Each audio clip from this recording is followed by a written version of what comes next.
Bonjour chers élèves, on s'est arrêté la dernière fois au niveau de la première séquence de la troisième partie de la consommation.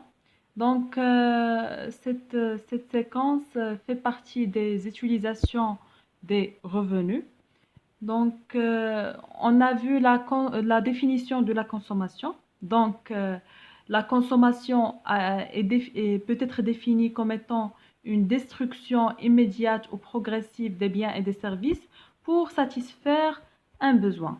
Ensuite, on a vu également les différents types de la consommation. Donc, on distingue tout d'abord la consommation finale de la consommation intermédiaire. Donc, comme vous savez, la consommation finale, normalement, c'est l'usage d'un bien ou d'un service pour satisfaire un besoin qui n'engendre pas d'autres biens normalement. Donc, c'est la consommation des ménages et des administrations publiques, par exemple. Ensuite, pour la consommation intermédiaire, normalement, c'est l'usage d'un bien pour produire d'autres biens.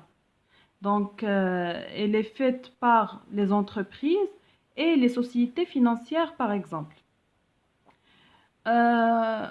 Également, on a vu la différence entre la consommation collective et la consommation individuelle.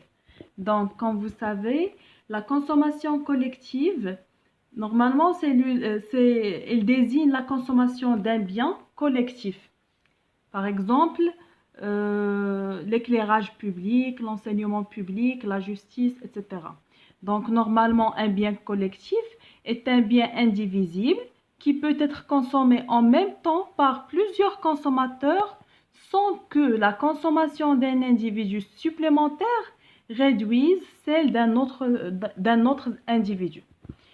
Donc, généralement, on peut dire que la consommation collective désigne la consommation des services non marchands. Quant aux consommations, à la consommation individuelle, il s'agit de la consommation des biens marchands, c'est-à-dire des biens susceptibles d'une appropriation individuelle contre un prix. On a vu également la différence entre la consommation privée et la consommation publique. Normalement, la consommation privée, c'est la consommation faite par les ménages, par les entreprises ou par les administrations privées. Mais la consommation publique, c'est la consommation faite par les administrations publiques. On a également l'autoconsommation et la consommation de biens et services fournis par autrui. L'autoconsommation, c'est la consommation finale de biens et services par leurs producteurs. Donc, on consomme ce qu'on produit. Et la consommation de biens et de services fournis par autrui, donc on consomme des biens et des services qui sont produits par une autre personne, bien un autre producteur. Donc, on s'est arrêté la dernière fois au niveau d'un exercice, normalement que je vous ai demandé de faire. Donc, dans cette vidéo, on va corriger l'exercice. Donc, après avoir rappelé les notions de cours de la consommation, notamment la définition de la consommation, les différents types et ces différents types, passons maintenant à la correction de l'exercice suivant. Donc, dans ce tableau, on constate les postes de consommation pour Monsieur X et pour Monsieur Y. Donc, ces postes sont les suivants. Tout d'abord, on a l'alimentation, l'habillement, l'habitation, l'hygiène et soins, et enfin, transport et loisirs. Donc, travail à faire, sachant que le salaire de Monsieur X est de 17 000 dirhams et celui de Monsieur Y est de 5 000 dirhams. Première question, déterminez le montant épargné par les deux ménages. Que constatez-vous? Donc, tout d'abord, rappelons que l'épargne, normalement, c'est la part non consommée du revenu. Donc, on peut calculer le montant épargné comme suit. Donc, c'est le revenu moins la consommation. Donc, pour Monsieur X, son revenu normalement, c'est 17 000 dirhams. Donc, et sa part de consommation, bien sa consommation totale, c'est normalement 14 500. D'accord? Donc, pour le montant ou bien l'épargne de Monsieur X est égal à 17 000 moins 14 500, donc est égal à 2 500 dirhams. La même chose pour Monsieur Y. Donc, son salaire est de 5 000 dirhams. Sa consommation totale est égale à 4 800 dirhams. Donc, l'épargne de Monsieur Y est égale à 200 dirhams. Maintenant, qu'est-ce qu'on peut constater? Donc, on constate normalement que le montant épargné, bien l'épargne de Monsieur X est supérieure à celle de Monsieur Y. Donc maintenant pour la deuxième question, complétez le tableau en calculant le coefficient budgétaire pour chaque poste de consommation des deux ménages. Donc tout d'abord, c'est quoi le coefficient budgétaire? Normalement, c'est la part de chaque poste de consommation de la consommation totale. Donc, si on veut calculer, par exemple, la part de la consommation destinée à l'alimentation de la consommation totale, normalement, c'est la suivante. Normalement, on va calculer, pour calculer la part de la consommation destinée à l'alimentation, donc on va diviser 5 000 dirhams sur 14 500, donc fois 100 pour avoir le montant en pourcentage ou bien le coefficient en pourcentage, donc est égal à 34,48%.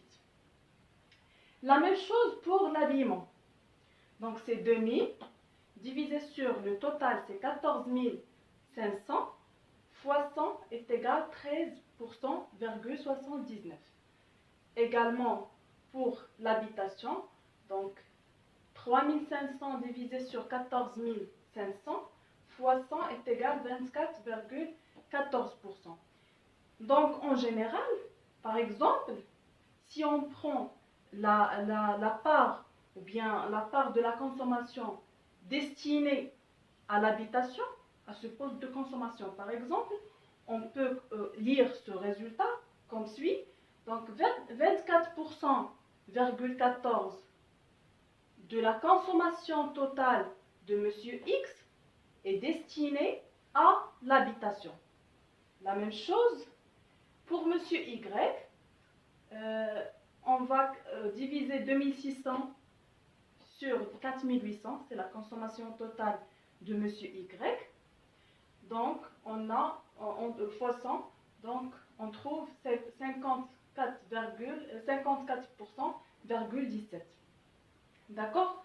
Donc, la même chose pour le poste de consommation de l'habillement. Donc, c'est 500 divisé sur 4800, c'est 10,42%. Donc, qu'est-ce qu'on constate? On constate, si on compare par exemple la consommation de Monsieur X et celle de Monsieur Y, on constate bien sûr que Monsieur X ou bien Monsieur Y, ou bien la part de la consommation destinée à l'alimentation pour Monsieur Y est élevée à celle de Monsieur X. Mais tandis que pour le poste de consommation, transport et loisirs, on constate que Monsieur X consacre 17,24% de consommation totale aux loisirs et au transport, alors que Monsieur Y, il consacre que 8,33% de sa consommation totale, ou bien du revenu de la consommation totale, destiné à la consommation totale, pour le transport et les loisirs. Maintenant, pour la troisième question, calculer la propension moyenne à consommer pour Monsieur X et pour Monsieur Y. Normalement, c'est quoi la propension moyenne à consommer? C'est la part du revenu destiné à la consommation. D'accord? Donc, il se calcule de la manière suivante. Donc, on a la propension moyenne à consommer est égale à la consommation sur le revenu. Donc, pour Monsieur X, sa consommation totale, c'est 14 500, divisé sur son revenu, c'est 17 000. Donc, fois 100 est égal à 85,29%.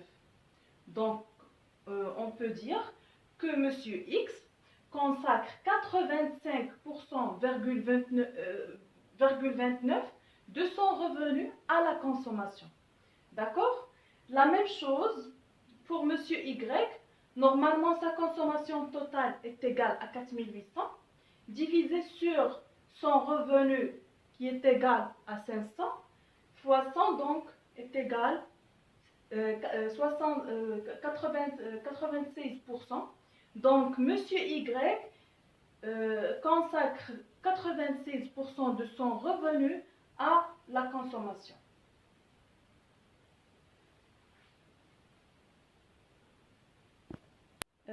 Donc, chers élèves, la capsule pédagogique suivante, on va voir la deuxième séquence de notre troisième partie intitulée « Le comportement du consommateur ». Bon courage, merci.